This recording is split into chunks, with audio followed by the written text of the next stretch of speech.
I have a question, teacher. It matters how we speak, like Yes. now, Well, the rubric has been available for a couple of days. now, like I'm not explaining the anymore. vocabulary. We're wasting time. Yes, of course. Now, so we have. It was well established inside the law. Guys, It was fully established without a doubt that we need to use a proper vocabulary for the debate, considering it's I'm gonna. formal presentation. You're right. I'm gonna think of the team in favor of privacy to be the one, let's say, in favor. And as you remember, the team in favor has to begin. That'll be Santiago Araceliano. Please, one of you, or you can each present the prima facie case. I'm gonna let you read that one. Okay. And then your three arguments. Okay, British. You can, while we're recording, This is a conversation case. go. The case. Should I start now? No Spanish, Santiago Ramirez. Should I start now? Please. The case that we're going to debate is between the security online and privacy.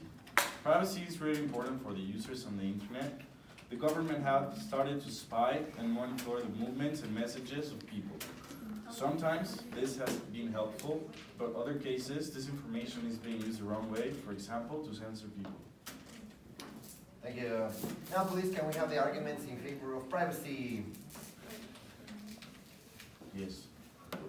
Well, our first argument is that government shouldn't have personal information about yourself because it could reach other people and that people could give other uses like stolen identity or manipulations, and that is why your information cannot become public. And the second, another argument is that there are many documents, such as the Human Rights Declarations, that are legal. For example, number 12, that says that no one could reach your personal, no one could interfere arbitrarily in your life or in your family. That protects that. And the third argument is about how the government have been using this information. Like, for example, have been cases that the government used that information to censor activists or journalists that have information of the government that they don't want to be published. Thank you. Please, no more devices. Those are the three initial arguments. Your Are we asking? your three initial arguments, please. Okay.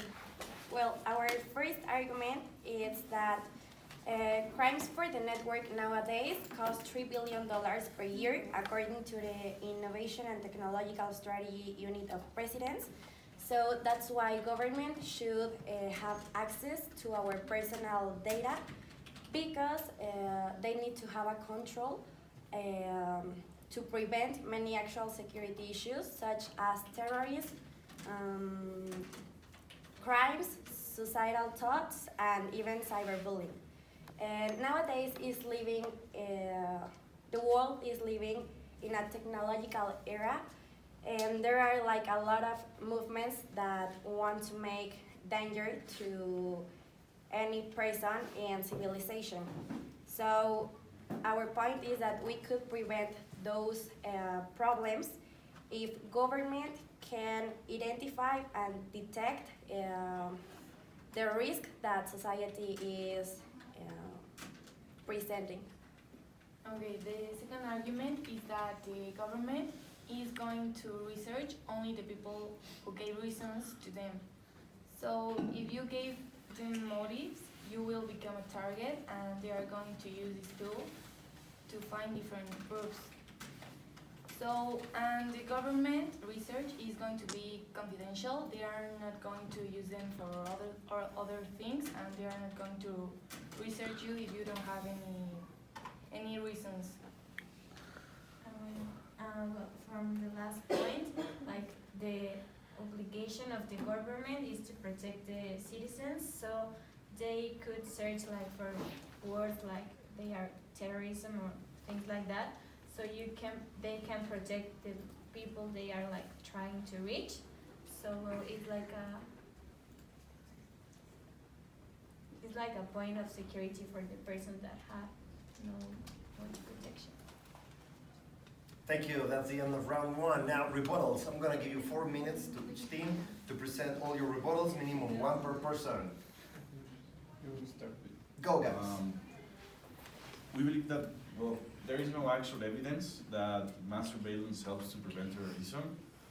It's like a fire hose. All the information you're getting, it's too much as for just focusing on something that is too little. So we believe that what you're saying about mass surveillance protecting people and helping them find terrorists, we don't believe it works that way because you're getting information from everyone, not just terrorists. Thank you.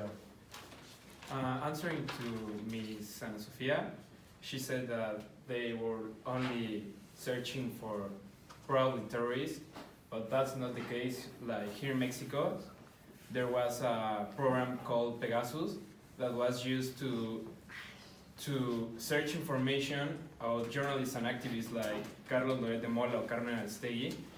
And that program, they send you a message, and when you open that message, it downloaded a program that have access to all your contacts, all your texts, all your personal information, and they suffer like a type of, how do you say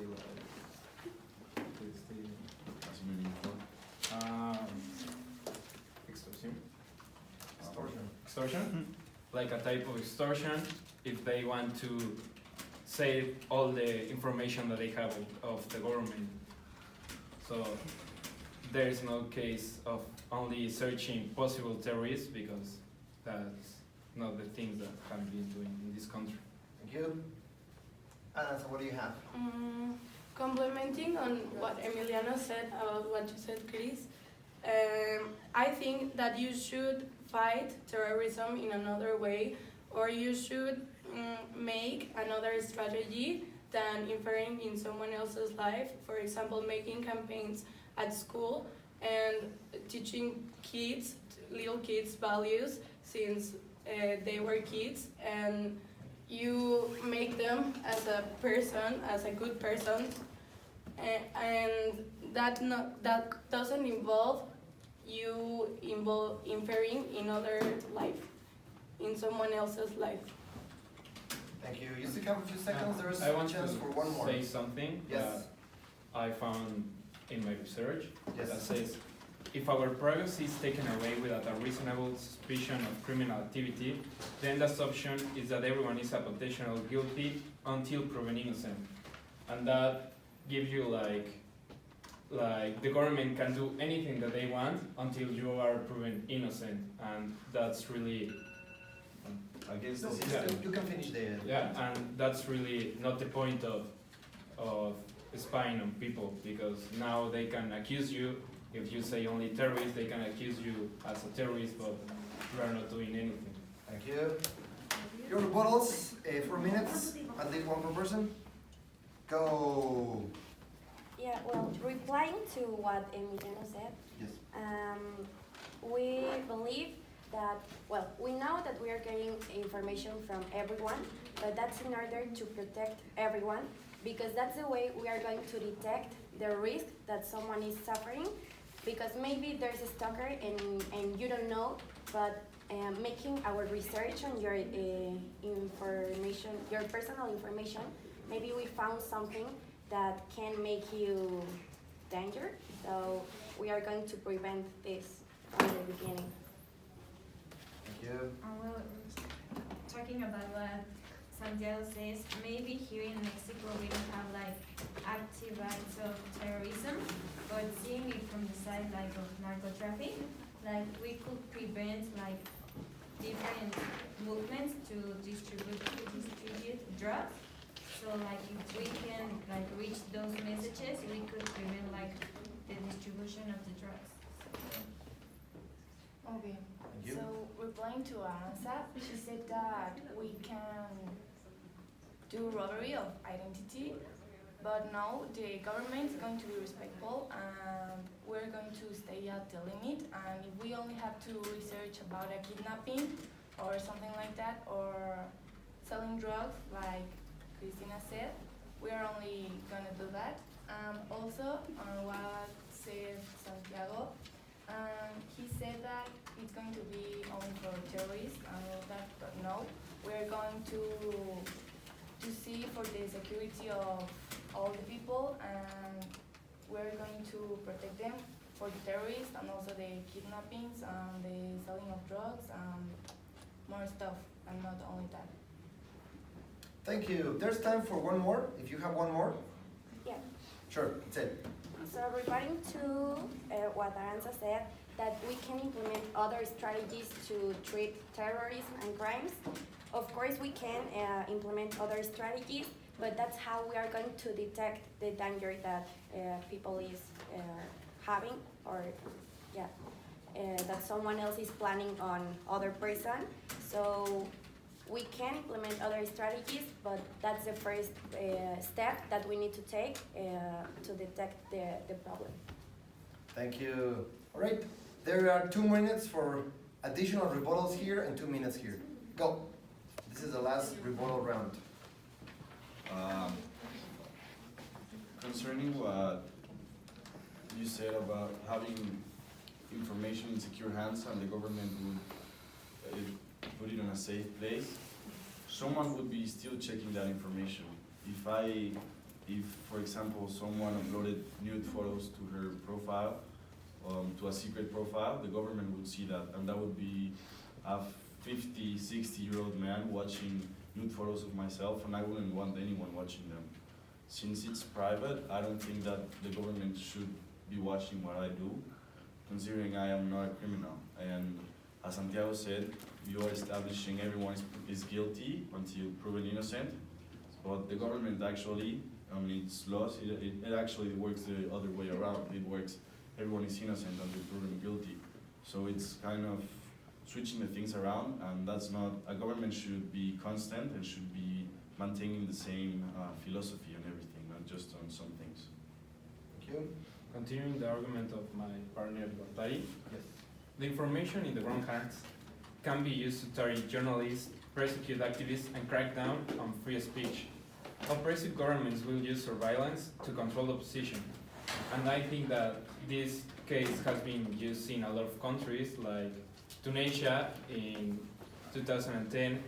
They shut down YouTube and Dailymotion because they don't want that information that they saw in surveillance that we have to be shown to people, so they don't want that. So the governments that have used surveillance are doing wrong things with this information, and I think that free speech is one of the best things that we have, because we have the right to express what we think about the government, and it's not fair that they can see our information and censor us. Thank you. 2 minutes, last rebuttal round. Yeah. Regarding to what Santiago just said, information won't be on wrong hands, because that's not it's not just one more job or one more issue. So we are going to take the responsibility of having personal information from the people, from society, and of course it needs to be a professional work. So that professional work will stay on our hands, on government hands, and it won't be on wrong hands. Thank you. There's a chance for one more. Well, we're talking about like create like a platform or look for it, so the information that the government could see wouldn't be like modified. Like the information we see, like we couldn't modify. So the things that we see are the things that they are saying and making it public. And also I think like to make it like fair enough, like the government should also need to have like them, like I don't know, the president or kind of that, like the information public, so it would be like fair that both sides, like the citizens of the members of the government, have their information public. Thank you. Guys, 1 minute, team back for for the concluding statement. Time flies. It's time for round 3. Team back, 1 minute.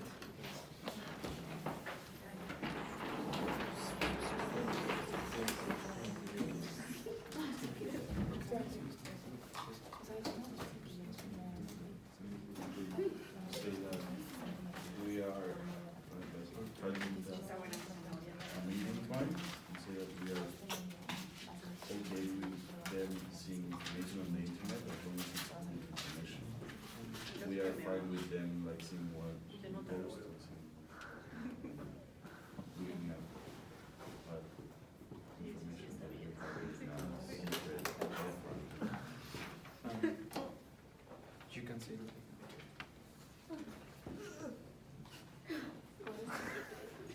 And you can see like the example that make you think that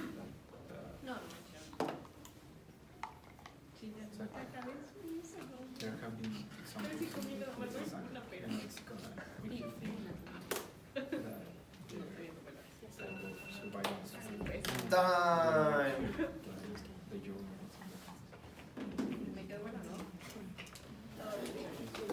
Team privacy. Please give us your concluding statement.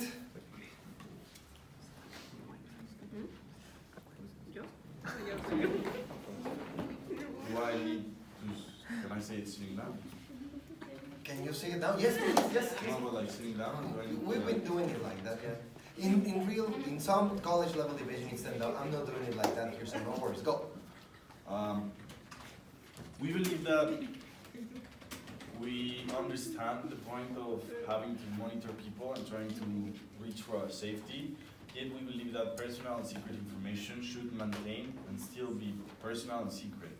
So we understand the need for surveillance on the internet, yet we believe that it should be on a public level. For example, checking Facebook profiles that are open, just maintaining, seeing what people want you to see, not what people don't want you to see of them.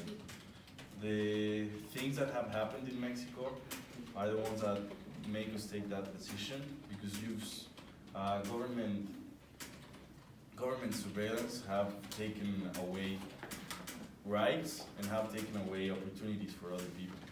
And it's being used to maintain corruption and to maintain wrong ends. So we don't believe that that's the way it should work. So our closing argument is that we understand the need, so we believe that as long as it's a public level, it's okay. And not cross the privacy limit. Thank you. Please, security team, concluding argument. Well, so our main point is to protect. And nowadays we are living in a technological era where crime on the web is incrementing.